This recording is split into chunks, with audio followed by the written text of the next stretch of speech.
my husband's Argonaut. With 14 days to go before America votes in the presidential election, US intelligence officials have flagged a new threat from Russia, China, and Iran. They claim that the trio are intent on fanning divisive narratives to divide Americans ahead of the November 5 elections and may consider fomenting violence after voters go to polls. The revelations were made by US intelligence officials during a press conference on election security on Tuesday.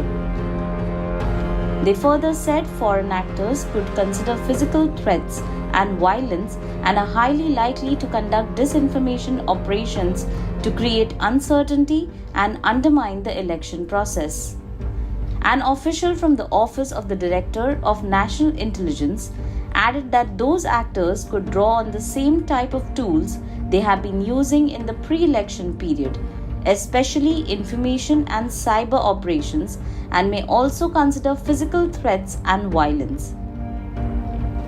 The Russian and Chinese embassies in Washington and Iran's mission to the United Nations did not immediately respond to the development. Russia, China, and Iran previously have denied US election meddling allegations. US intelligence agencies have been assessing for months that Russia would prefer that Trump retake the White House. Intelligence officials said they expected more Russian amplification of protests if Kamala Harris wins the election.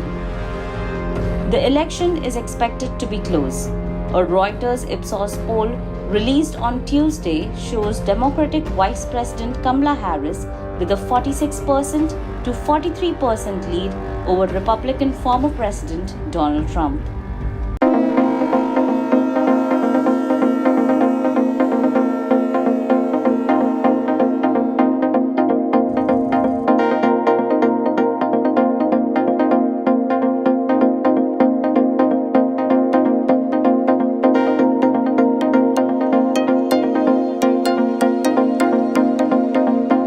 For over a century, US elections have been held on the first Tuesday after the first Monday in November. This decision is rooted in 19th century agricultural practices and religious observance. While this made sense for a farming society, the modern world presents new challenges. In early American history, federal elections were chaotic, with states setting their own dates. This changed in 1845 when Congress standardized elections, choosing a single day for voting nationwide. But why was Tuesday chosen as voting day? The decision was influenced by 19th century societal norms and logistics. Back then, the US was predominantly agrarian, with farmers making up a majority of the workforce. Early November was practical, harvest season was over, and weather conditions were still manageable for traveling to polling places. Religion also played a role. Sunday was reserved for church, making Monday impractical for voting, as many voters needed time to travel. In rural areas, travel could take a day or more, with people relying on buggies. As US Senate historian Don Ritchie told NPR, people would have to travel to the polls in their buggies on Sunday, the Sabbath. Tuesday emerged as the most suitable day, allowing travel on Monday and ensuring voters could return home by Wednesday. Congress specified that election day would be the Tuesday, after the first Monday in November, influenced by religious observance and financial practices. But aren't we in the 21st century now? Tuesday was practical in 1845, but today less than 2% of Americans work in agriculture. Critics argue that Tuesday voting is now more of a hindrance than a convenience. For several years, politicians have stated the world has moved on, and so Congress should also move and make it easier for people to vote. The inconvenience of a Tuesday election contributes to low voter turnout.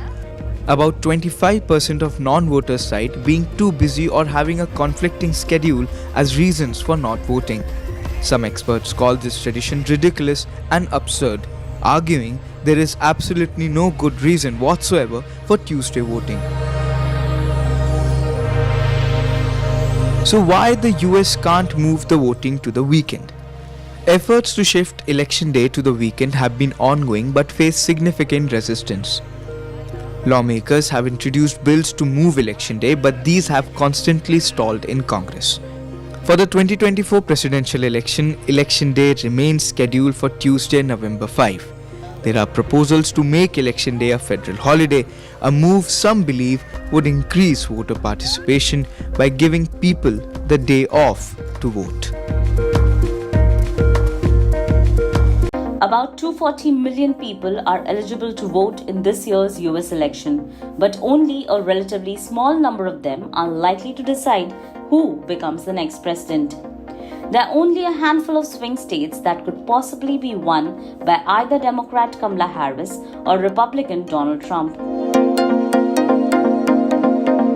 The Democrats gained the presidency in 2020 with the support of the Grand Canyon state, which narrowly voted to back the party's candidate for the first time since the 1990s. This state borders Mexico for hundreds of miles and has become a focal point of the nation's immigration debate. Trump has attacked Harris's record on immigration because she was given a role by President Joe Biden to try and ease the border crisis. He has also vowed to carry out the largest deportation operation in US history if he regains the presidency. Arizona has also hosted a bitter row over abortion access after state Republicans unsuccessfully tried to reinstate a 160-year-old near-total ban on terminating pregnancies. A third of Georgia's population is African American, one of the country's largest proportions of black residents, and it is believed that this demographic was instrumental in Biden flipping the state in 2020. Some disillusionment with Biden has been reported among America's black voters, but the Harris campaign hopes to animate this constituency. In Georgia's Fulton County, alleged election interference has landed Trump in one of his 4 criminal prosecutions. Trump denies any wrongdoing, and the case looks increasingly unlikely to be heard in the court before the election.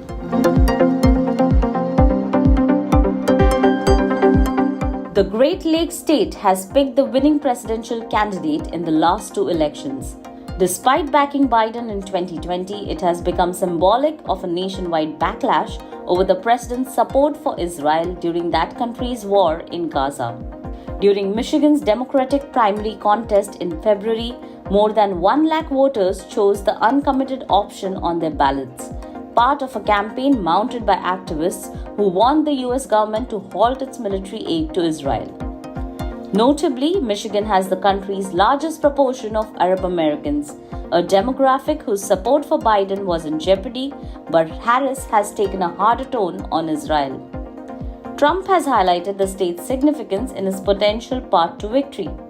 Commenting on events in the Middle East, he has called on Israel to finish its campaign over Hamas in Gaza, but get it over with fast.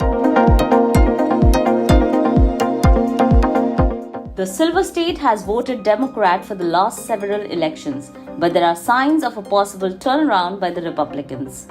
Recent averages published by poll tracking firm 538 indicate that polls once showed Trump enjoying a wide lead over Biden, but that advantage has shrunk since Harris became the top of the ticket.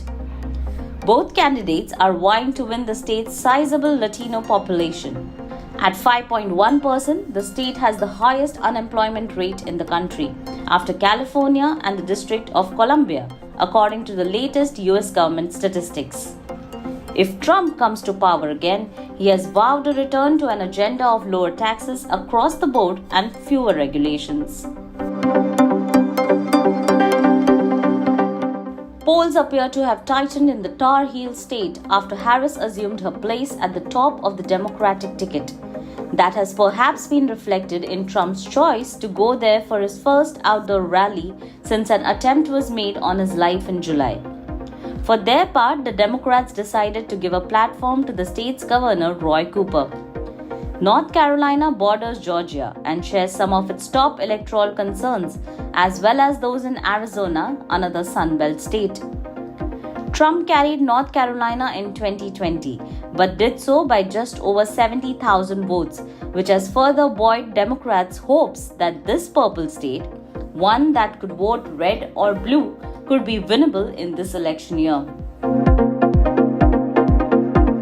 Both sides have also been campaigning doggedly in the Keystone State, which is where Donald Trump survived the first assassination attempt. The state proved pivotal in the 2020 election, backing Biden. He has often spoken of his connection to the working class city of Scranton, where he grew up. The economy is a top issue here. Inflation spiked across the country under the Biden administration before gradually reducing. Pennsylvanians are far from unique among Americans for feeling cost of living pressures as a result of inflation. But the price of groceries has risen faster in their state than any other.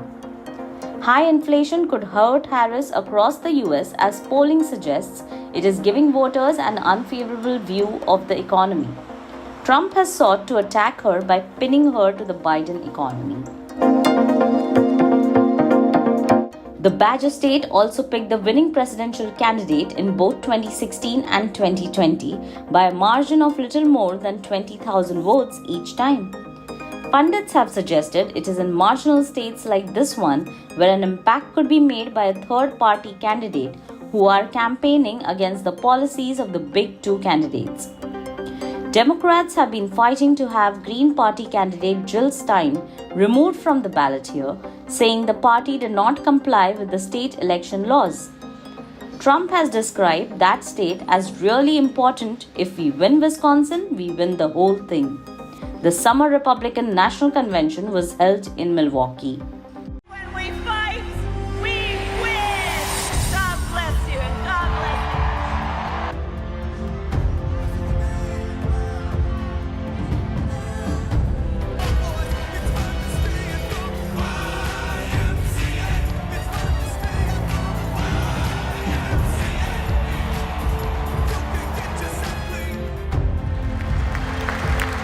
Thank you. Thank you. All eyes are on the United States presidential race as former President Donald Trump seeks to gain ground on Vice President Kamala Harris. But this election is about more than just the presidency. The general election on November 5 will determine which party controls both the chambers of Congress, the Senate, and the House of Representatives. Currently, Congress is split, with Republicans leading the House and Democrats holding the Senate. However, political analysts predict the Senate could shift to Republican control this election cycle, making its races critical to watch. Out of 100 Senate seats, 34 are up for vote this year. Currently, Democrats and allied independents hold a narrow lead with 51 seats. However, 7 of the 8 tightly competitive races are held by Democrats, raising concerns for their hold on the Senate. First up is Montana. Here, Democratic Senator John Tester faces a tough challenge from Trump-backed Republican Tim Sheehy. Despite Tester's 3 terms, recent polls show Sheehy leading as economic concerns grow in the state. Next, we turn to Wisconsin, which used to be part of the Democrats' blue wall.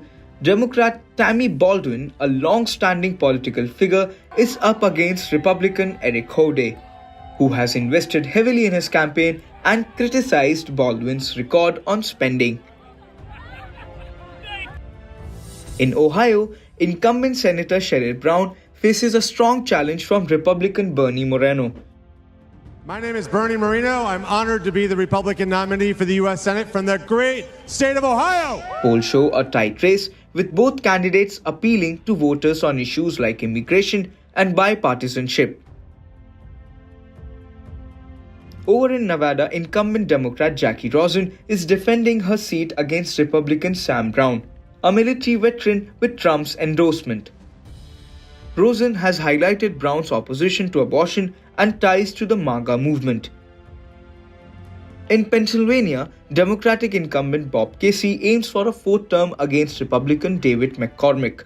McCormick has attacked Casey's political experience, while Casey counters with his legislative record. The state of Michigan is also in play. With Democrat Debbie Stabenow retiring, the race has opened up. Elisa Slotkin is running against Republican Mike Rogers, both vying for a seat that could swing either way. In Arizona, Democrat Ruben Gallego and Republican Carrie Lake are competing for the seat left vacant by retiring Senator Kristen Sinema. Gallego has maintained a lead, but the race has tightened as Election Day approaches. Finally, in Texas, incumbent Senator Ted Cruz is facing a challenge from former NFL player Colin Ollett. While Texas remains a deep red state, shifting demographics and Ollett's campaign could pose a threat to Cruz.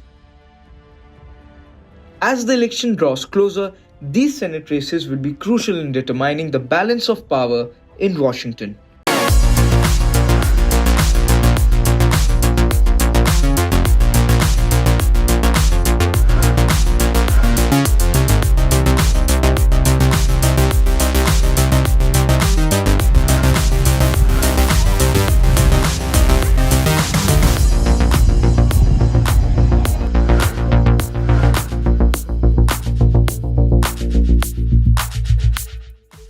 Pennsylvania, a state that has emerged as one of the most crucial battlegrounds in the 2024 US presidential election. The story behind Pennsylvania's significance goes back long before former President Donald Trump donned a McDonald's uniform to serve fries at a local franchise last Sunday.